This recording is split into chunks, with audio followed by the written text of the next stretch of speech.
Bonjour messieurs, dames, nous sommes ici à la ferme Akofé, située dans la commune de Dimboko, dans le village de Tangomassou. Ce matin, nous faisons encore cette formation parce que la dernière fois nous avons parlé de l'implantation du bâtiment en élevage.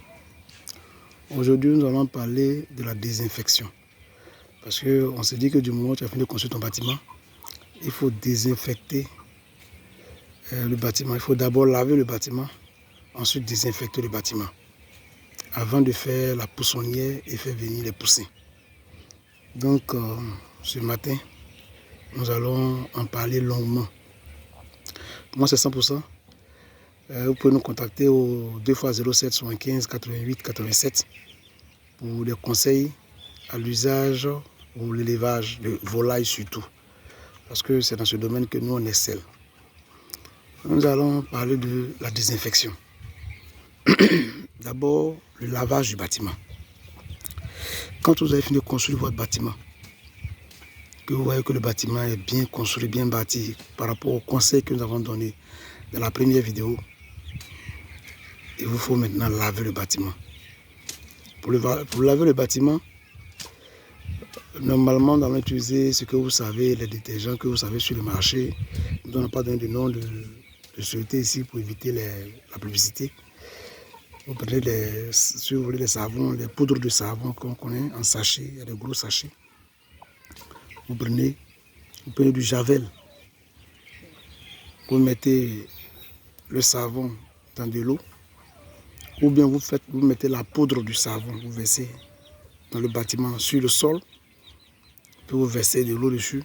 Prenez les brosses à manches longues. Vous brossez, vous frottez proprement. Vous lavez bien le bâtiment. Au rinçage, dans l'eau de rinçage, vous mettez du javel. Vous mettez du javel pour rincer. Vous prenez, vous rincez, vous badigeonnez, vous finissez de laver. Vous lavez proprement les côtés mûrs, vous lavez, brosser. Tout ce qui est mis, parce que les sous-bâtiments du côté de 15 cm, sur le côté où on met les filets, ces côtés-là, vous les lavez proprement, bien propre, bien chic. Vous laissez le bâtiment sécher. Quand le bâtiment est sec, ça peut mettre 1, 2, 3 jours pour sécher. Quand c'est sec, vous passez maintenant à la désinfection. Pour la désinfection, il y a des produits qu'on utilise, que communément tout le monde connaît. Si vous voyez que vous ne connaissez pas, vous pouvez nous appeler au numéro qu'on vous a donné tout à l'heure pour qu'on vous donne le nom de certains produits. Ces produits-là, vous les payez et puis maintenant vous allez passer à la désinfection. La désinfection, souvent on utilise ce que vous avez fait, souvent les doseurs, les appareils qu'on met à dos et on pompe à la main comme ça. Il y a des nouveaux modèles, des nouvelles sorties mais qui sont à batterie où il y a un bouton qu'on appuie et puis ça met la machine en marche et ça fait sortir. Vous mettez le produit dans l'appareil et vous prenez, vous lavez, vous versez sur les filets, sur la tôle. Mais avant de faire ça, protégez-vous. Parce que les produits qu'on utilise aujourd'hui, nous ne connaissons pas la capacité, la puissance des produits, les effets négatifs sur l'organisme de l'homme. Donc pour éviter les cancers, des mots que nous-mêmes, peut-être on ne maîtrise pas les noms, pour éviter d'autres choses dans quelques années, moi j'allais vous conseiller, vous voyez les casques de moto. Vous prenez un cache-nez, vous mettez un cache-nez, vous prenez vos casques de moto, vous portez le casque, vous faites descendre la vitre avant, vous portez des habits en manches longues, pantalons, bottes. Soyez sécurisés. Fermez bien les cols pour ne pas que le produit puisse atteindre votre peau, votre corps. Si possible, même portez des gants. Portez des gants, c'est conseillé. Portez des gants. Parce que le produit, les médicaments qu'on utilise aujourd'hui ne vont pas toucher le corps. Non. Surtout les yeux et puis l'odeur aussi. Voilà pourquoi on veut porter des cache-nez. Pour vous mettre votre propre protection. Et vous commencez à désinfecter le bâtiment. La désinfection commence du sol, des filets jusqu'à la toiture. Pourquoi on vous dit jusqu'à la toiture? C'est pour éviter que des bactéries se mettent sur les planches de la charpente et vous causent des désagréments. Parce qu'aujourd'hui, il y a des maladies qui sont tout le temps dans les femmes. Comme aujourd'hui nous parlons de nouvelles femmes, il y a des choses que peut-être les gens pensent éviter ou bien passer là-dessus. Non. Dans la prochaine vidéo, on va vous expliquer que même les poussins viennent avec des maladies. Donc pour éviter qu'il y ait déjà une maladie là, et deux maladies vont s'affronter, ils vont se mettre ensemble pour combattre les poussins, il faut déjà faire une très bonne désinfection. Parce que la désinfection fait partie de la partie intégrale de l'élevage. Les prophylaxies qu'on va vous montrer là, si la prophylaxie est bonne, qu'il y a moins de risques de maladie, vous êtes tranquille. Mais quelle que soit la prophylaxie, s'il y a la maladie, que déjà il n'y a pas de sécurité au niveau du bâtiment, c'est grave. Comme je vous dis, nous on va dans des fermes, quand tu vois la ferme, tu es découragé. Tu ne sais pas comment les gens font pour sortir des poulets. Parce qu'il n'y a pas d'hygiène. Mais ils ne vont pas vous dire, ces gens de fermes-là ont une photo de mortalité. Parce que d'autres ne lavent pas les abreuvoirs, d'autres ne lavent pas les mangeoires, d'autres ne désinfectent pas. Parce qu'il y a lavé et puis il y a désinfecté. Vous pouvez laver n'importe quel savon, les abreuvoirs, les mangeoires. Que c'est encore poussin, on lave les abreuvoirs, les mangeoires. Et les laver chaque jour. Chaque matin, laver. Même si vous avez le seul savon qu'on connaît communément, Kabakro. Prenez, lavez-les. Maintenant, l'eau de rinçage, là, vous mettez du désinfectant dedans. Vous pouvez mettre un peu de javel. Vous pouvez mettre un peu de... Bon, il y a des produits qui sont des désinfectants qui combattent les virus et qui désinfectent. Vous les mettez dedans. Vous prenez pour rincer les mangeoires et les abreuvoirs. Parce que les plateaux que vous voyez là sont infectés. Les abreuvoirs que vous voyez, les 3 litres, les 5 litres, les 11 litres que vous voyez là, c'est dedans les animaux prennent les maladies. Donc vous, votre rôle, c'est de laver, de désinfecter et puis de déposer. Mettre l'eau, faire votre prophylaxie et puis déposer pour que les poulets puissent boire. Parce que quand les poulets boivent sain, mangent sain, vous aurez de très bons résultats. Quand nous vous disons que nous faisons l'élevage de poulets de chair en 25 jours, 1,5 kg, c'est parce que nous allons toujours avec des objectifs. Et l'objectif, c'est de faire des poulets de qualité. Voilà pourquoi notre slogan, c'est les bons morceaux en famille. Parce que s'il y a des bons morceaux, la famille est réjouie. Et pour éviter beaucoup de prophylaxie, pour éviter beaucoup de médicaments, dans le traitement des poulets, il faut les traiter, tel produit, tel produit. Voilà pourquoi on vous demande. Le premier produit, c'est que tout ce que vous utilisez dans vos fermes doit être sain, doit être désinfecté. À l'entrée de votre ferme, bon, avant on installait pour pouvoir désinfecter, mais aujourd'hui, ce que je vous ai dit là, le doseur, là, vous pouvez mettre ça devant la ferme. Vous pompez vos pieds, portez les bottes, vous pompez les pieds là, puis vous rentrez dans la ferme. Vous ressortez, vous enlevez vos bottes, vous souillez les bottes pour désinfecter le bas. Parce que la machine est là, c'est à batterie, c'est chargé, c'est déposé là. Chaque matin, vous faites remplir. Parce que les produits qu'on utilise, c'est pour 24 heures. Donc si aujourd'hui vous avez mis les produits dedans, le lendemain, ça fait déjà 24 heures, vous versez, vous remettez l'eau, vous remettez le produit, puis vous prenez pour désinfecter. Parce que la désinfection là, ça fait que ça va combattre beaucoup les virus, les bactéries, et puis ça va faire que les animaux vont tomber moins malades. Voilà pourquoi on a essayé de faire des cours sur l'hygiène, l'entretien du bâtiment, l'entretien des sujets.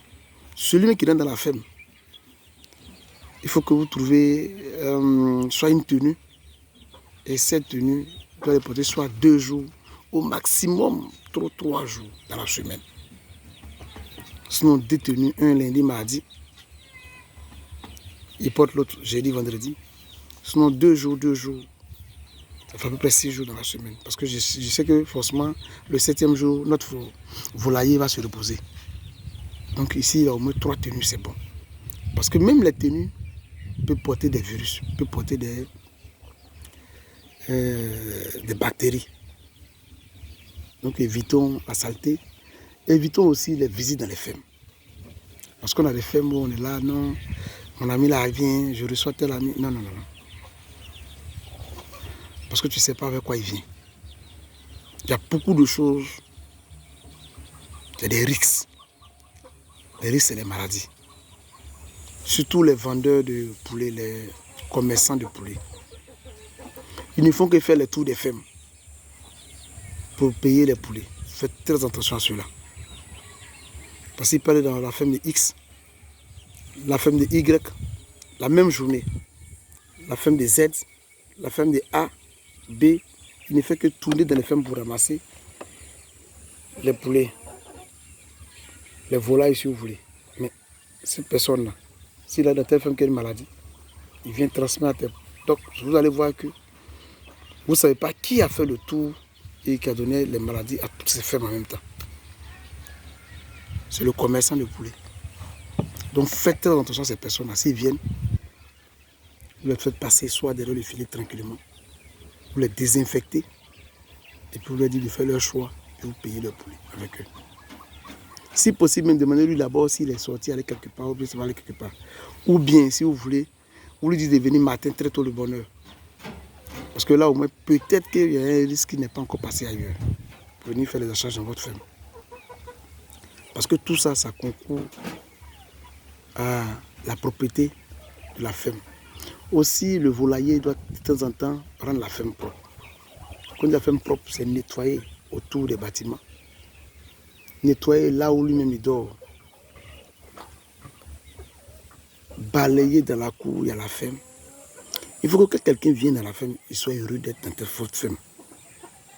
Quelqu'un vient payer des sujets dans votre ferme là. Quand il vient, quand il est arrêté de loin, il est peur même de rentrer dans la ferme à cause de la propriété. Parce que ça aussi, les gens ne le font pas beaucoup. Il faut que la ferme soit propre. Il faut que le fermier, le volailler, fasse tout pour éviter les risques qui vont apporter les maladies. En élevage, on dit le poulet ne se balade pas. Ce n'est pas pour l'Africain. Tout ce qu'on élève là, ils sont dans des bâtiments. Donc qui envoie les maladies? C'est le volailler. C'est le propriétaire de la ferme. C'est les amis du propriétaire de la ferme.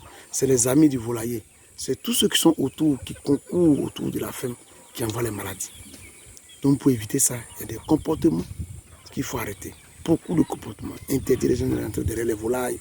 Il y a beaucoup de comportements qu'il faut arrêter. Voilà pourquoi on a laissé souvent que les fermes soient éloignées des villages, des campements et surtout de la ville. Comme souvent ceux qui construisent des fermes au bord des grandes voies, des grandes agglomérations. C'est dangereux. Dangereux de un parce que les animaux même n'aiment pas le stress. Évitons de les stresser. Tout ça, ça concourt à faire que la croissance, à baisser la croissance de ces volailles-là. Évitez de faire baisser la croissance de ces volailles en souvent les surprenant, en ayant tout le bruit trop fort. C'est des animaux qui aiment le repos, qui aiment manger tranquillement. Il faut éviter certains comportements pour ne pas que les animaux puissent ne pas évoluer à leur temps. Donc quand tu es étonné souvent que les animaux n'évoluent pas, ou bien il y a un stress, ou bien quelque chose, essaie de régler ça au plus vite. Il faut pallier à ça pour ne pas que ça devienne un problème dans ta ferme. Aujourd'hui, c'était les premiers conseils pour la sécurité, l'entretien, le lavage, la désinfection des bâtiments. Tout ce qui concourt à rentrer dans la ferme, dans le bâtiment, pour faire participer à l'élevage. Comme j'ai dit tantôt, les mangeoires, les abreuvoirs, les plastiques, pour pouvoir faire la poussonnière, tout ça doit être désinfecté avant de rentrer. Si c'est un radiant, la bouteille de gaz doit être désinfectée. Parce que voici un autre encore, qui est transporté de tricycle en tricycle. Vous ne savez pas ce que le tricycle allait faire. S'il allait prendre des poulets qui sont morts de Gomborou, pour aller les jeter quelque part, On met le truc, on met la bouteille de gaz, vous prenez, vous envoyez chez vous. Basta, voici, vous avez pris une maladie. Donc, tout ce qui concourt à l'élevage doit être désinfecté avant de rentrer derrière les sujets. Avant de rentrer dans un bâtiment où les sujets doivent venir. Quel que soit le type de volaille. Ne pas perdre vos volailles. Aujourd'hui, les taux de mortalité qu'on enregistre, c'est des infections. C'est des virus. Ils font que... C'est le mauvais comportement de l'éleveur et du volailler qui fait qu'on perd des sujets dans les fermes. Le taux de pourcentage, comme on dit, 10%, 5%, on va que souvent 3%, 2%. Pourquoi? Parce que on est rassuré que nous avons fait franchir toutes les étapes pour que nos sujets soient propres, pour que nous ayons des volailles sains. Parce qu'il faut avoir des volailles sains pour que ceux qui en consomment soient sains. Mais si tu fais des volailles qui ont des risques, qui ont des maladies, que tu es tout en train de traiter des antibiotiques, tout, celui qui va manger, le consommateur à la fin, va consommer tous ces antibiotiques aussi. Et c'est dangereux. Nous allons vous dire merci de nous avoir écoutés. Nous allons laisser encore notre contact 2 x 07 75 88 87 05 04 10 69 45 pour tout ce qui est conseil en élevage. Tout ce que vous avez besoin, demandez-nous, posez-nous des questions. Nous sommes là pour vous. Merci à tous. C'était 100%. Au revoir.